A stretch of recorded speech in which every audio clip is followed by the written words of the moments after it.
Alright, so I was just strolling down a sidewalk here and I noticed something interesting. Um, there was actually a sidewalk and it didn't have a little curb ramp on it. So I got to thinking, I was like, how are people in wheelchairs supposed to get over that? You know? And so yeah, that's just been on my mind today, and I just wanted to show you this curb real quick. Okay, so check this out. There's the sidewalk, and there's the curb. A lot of times they have ramps. So yeah, as you can see, the curb doesn't have a ramp, and so that's pretty inaccessible.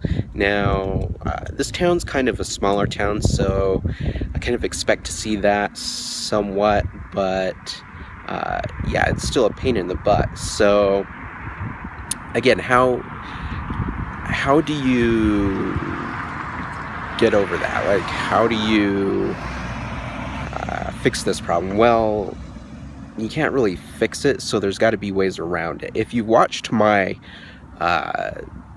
other video, it was another video about curbs, but it's about snow on the curb, then you know a few things you could probably do here as well. So the first thing you can do is you got to learn how to jump curbs. You got to learn how to do, wheelies first of all, and then from there you can learn to jump curbs. So I know how to do that, so I can do that if I absolutely have to, but it's still difficult for me to do.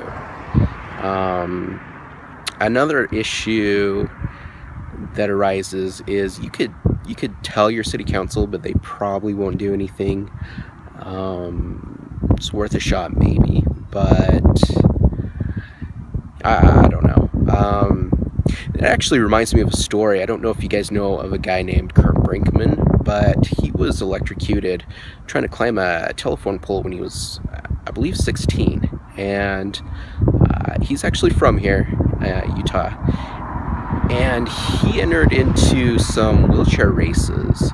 They had to amputate his legs, so he's in a wheelchair for the rest of his life. But he had to, go around in a wheelchair, and he entered into some races and started kicking butt. So basically he entered into all these big marathons, the Boston Marathon, where he broke records and everything, and he's been in the Olympics and got several gold medals. Little known fact about him, he actually is responsible for helping Provo City get more wheelchair accessible, particularly the BYU buildings. And so it's really cool that he was able to get people behind that and help him with that. So just a cool story I wanted to tell. But back to what I was saying. So yeah, you could try to talk to city council, maybe they'll listen, I don't know. Have someone come with you, maybe. If you're in an area where there's a lot of curbs, maybe have someone coming with you. Or if you're in an unknown area, you're not sure, always have someone with you if you're in a wheelchair and you're not sure if it's very accessible or not. That's something that I always think ahead on. So for me, that's a really good strategy. Yeah, I think those are pretty much your options. So yeah, I had to share this. I saw, this issue, and it's really annoying. I gotta say, this is not, really ideal for someone like me. And if you're in a wheelchair, you understand this kind of thing perfectly. So yeah. So anyway, yeah, I just wanted to address this issue and talk about it a little bit. And if you're not disabled and you're watching this video,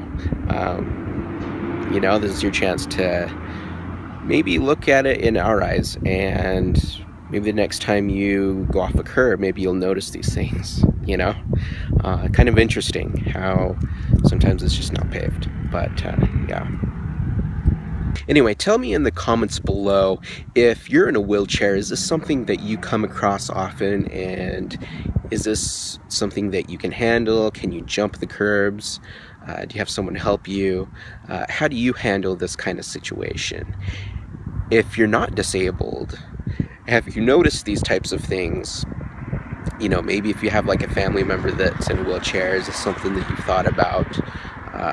You know, do you help somebody in a wheelchair in these situations? Or is this completely new to you? I want to know. Anyway, thanks for watching, guys. I will talk to you next vlog.